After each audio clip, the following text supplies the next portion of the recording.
Russia Ukraine యుద్ధం ముగిసిపోతుందా? చర్చలకు సిద్ధమని పుతిన్తో మాట్లాడతానని జెలెన్స్కీ అనడంలో ఆంతర్యమేంటి? చైనా అమెరికా మధ్య సయోధ్యతో ట్రేడ్ వార్కు శుభం కార్డు పడుతుందా?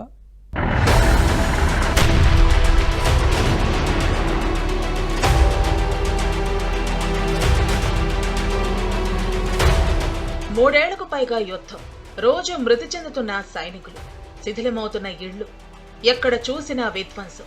ఈ వార్త రష్యా ఉక్రెయిన్ విసిగి వేసారిపోయాయి. ఇరు దేశాలు ఈ యుద్ధానికి ముగింపు పలకాలని కోరుకుంటున్నాయి. అందుకే ప్రత్యక్ష చర్చలకు తాము సిద్ధమని రష్యా అధ్యక్షుడు వ్లాదిమిర్ పుతిన్ ప్రకటించారు. చర్చలకు తాను సిద్ధమని ఉక్రెయిన్ అధ్యక్షుడు జెలెన్స్కీ సమాధానమిచ్చారు.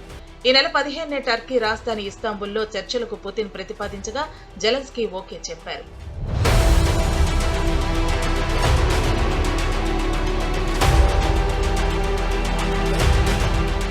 ఎటువంటి ముందస్తు షరతులు లేకుండా కీవ్ ప్రత్యక్ష చర్చలను తిరిగి ప్రారంభించాలని తాము కోరుతున్నట్లు పుతిన్ ప్రకటించారు. ఇప్పటికే తాము మానవతా దృక్పథంతో ఉక్రెయిన్కు చెందిన ఇంధన వనరులపై దాడులను ఆపేశామని గుర్తు చేశారు పుతిన్. చర్చలకు ముందే కాల్పుల విరమణ పాటించాలని కోరారు జెలెన్స్కీ. సీజ్ ఫైర్ లేకుండా చర్చలలా సాఫీగా సాగుతాయని ప్రశ్నించారు. ప్రత్యక్ష చర్చల కోసం రష్యా చేసిన తాజా ప్రతిపాదనకు అంగీకరించాలంటూ అమెరికా అధ్యక్షుడు డొనాల్డ్ ట్రంప్ సూచించిన నేపథ్యంలో జెలెన్స్కీ నుంచి తాజా ప్రకటన వెలువడింది. రష్యా యుక్రెయిన్ యుద్ధాన్ని నేను సెటిల్ చేస్తా, అమెరికన్స్ చేయలేదు అని డొనాల్డ్ ట్రంప్ ఎలక్ట్ అవ్వకముందే ప్రెసిడెంట్ని చెప్తా వచ్చాడు. ప్రెసిడెంట్ ఎలక్ట్ అవ్వాక వెంటనే ముందల యుక్రెయిన్ బెదిరించడం మొదలుపెట్టాడు. తర్వాత రష్యాను కూడా బెదిరిస్తున్నాడు. సో ఇప్పుడు ఈ రష్యా ఏదో రకంగా డొనాల్డ్ ట్రంప్ తత్వాన్ని అర్థం చేసుకుని మన అడ్వాంటేజ్ తీసుకుందామని కొన్ని రోజులు ప్రయత్నం చేసింది. డొనాల్డ్ ట్రంప్ ఏమంటున్నాడంటే ఈ యుద్ధం ముందరికెళ్తే యుక్రెయిన్ పూర్తిగా నాశనం అయిపోతుంది, డబ్బు ఖర్చు అయిపోతుంది, ఏదో రకంగా సెటిల్మెంట్ చేసేయని చెప్పి రష్యాను కూడా ఒప్పించే పని కూడా తీసుకొస్తున్నారు.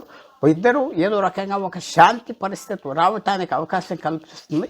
ఇద్దరిని కలవమన్నాడు పర్సనల్గా, ఇద్దరూ కలుస్తున్నారు.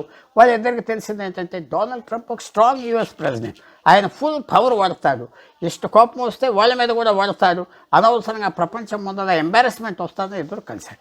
యుద్ధం ముగించాలని రష్యన్లు ఉక్రెయిన్ వాసులు కోరుకుంటున్నారని, వారి కలను నెరవేర్చాల్సిన అవసరం ఉందని అభిప్రాయపడ్డారు జెలెన్స్కీ. నెల రోజుల పాటు కాల్పుల విరమణ పాటిస్తే అంతా సర్దుకుంటుందని అభిప్రాయపడ్డారు.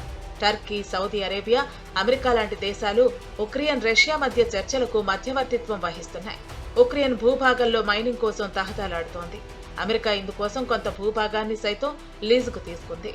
You do not represent our country, and to those who broke the law, you will pay. We have just been through an intense election and emotions are high. But now tempers must be cooled and calm restored. We must get on with the business of America. Ukraine Russia యుద్ధమే కాదు, అటు Trump మొదలుపెట్టిన trade war సైతం ముగిసిపోయే chance కనిపిస్తోంది.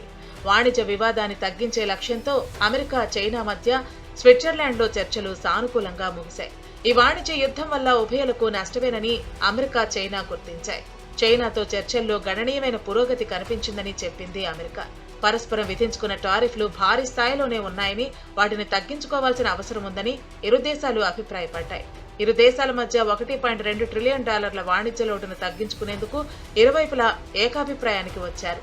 రెండు దేశాలకు ప్రయోజనకర నిర్ణయాలు తీసుకోవాలని తాము కోరుకుంటున్నామని, చర్చల్లో మంచి పురోగతి ఉందని చెప్పారు ట్రంప్. అమెరికా అధ్యక్షుడు డొనాల్డ్ ట్రంప్ గత నెలలో చైనాపై సుంకాలను 145% పెంచగా, చైనా సైతం ప్రతీకారాత్మక సుంకాలను 125% విధించింది. దాదాపు చైనా వస్తువులను అమెరికా, అగ్రరాజ్య ప్రాడక్ట్స్ ను డ్రాగన్ బహిష్కరించుకున్నాయి.